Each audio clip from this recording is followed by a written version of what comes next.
Hey, I'm Pete. I'm Scott. We're from Dry the River and we're just here at Tadstock, which is this really cool festival.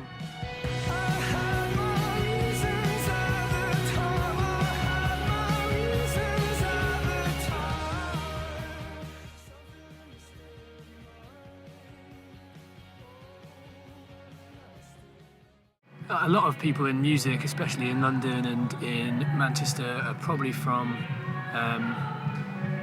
fairly comfortable backgrounds, in as much as like to start a band and to like the initial outlay of expense and stuff is pretty significant, and generally it tends to be people who've in some way been able to kind of maintain that expensive hobby and get into it.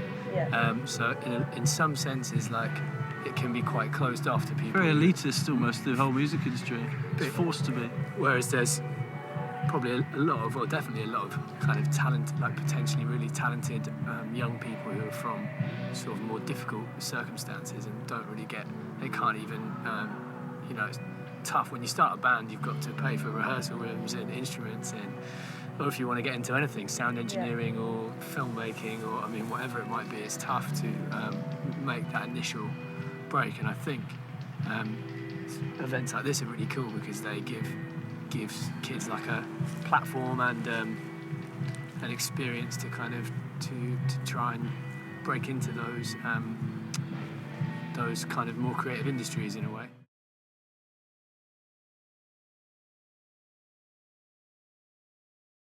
It's great. I mean, we just kind of got into the whole festival thing and just went kind of crazy with it and did as many as we could, but we've done such a variety of different ones.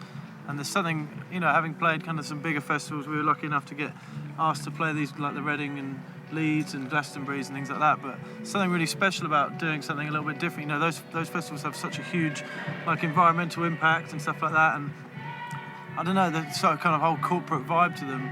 And as, we love that, we need that, it's our bread and butter to make our living out of, but at the same time, when you can do a festival that kind of gives something back and it's something really important to like musicians and people kind of starting out, that's all the better for us. It's win-win. We get to come out and have a fun day out at a cool festival, but at the same time, using the one thing that we have to offer the world, which is making music. We're using that for something that's actually valued and good.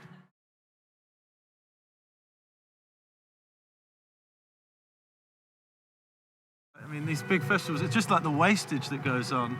Like, you walk through a festival site at night when it's empty and it would just be like rubbish everywhere, and you just think like, insane. Obviously, it's such a huge gathering of people all in one space. It's going to just be a massive environmental impact on that place. So anything that you could do to reduce that, to stop it like destroying these beautiful places that you want to come and have festivals in. And obviously, solar powered thing kind of that has hand in hand with it, really. Like, can't even imagine how much power that's being used to like run main stages at festivals and stuff, and to have any of that being supplied through these kind of better means of power generation, then it's obviously a great thing.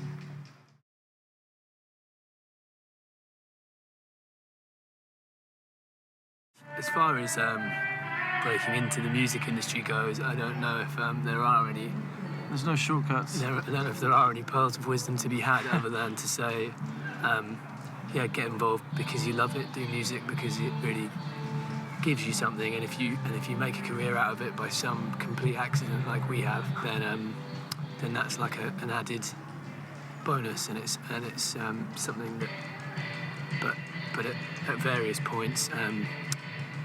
There's going to be times when you're an unsung band and you're spending every penny that you earn trying to pay for rehearsals and trying to pay for petrol and equipment and travel costs. No one's paying you anything for your shows, and it's an expensive and sort of fairly taxing hobby in some ways. Yeah. So if you do it because you really love it and then you get signed, great. But don't do it if your heart's not in it. Heart's not in it. It's not a shortcut to. There are way easier ways to get famous and make money. Start a vlog or something.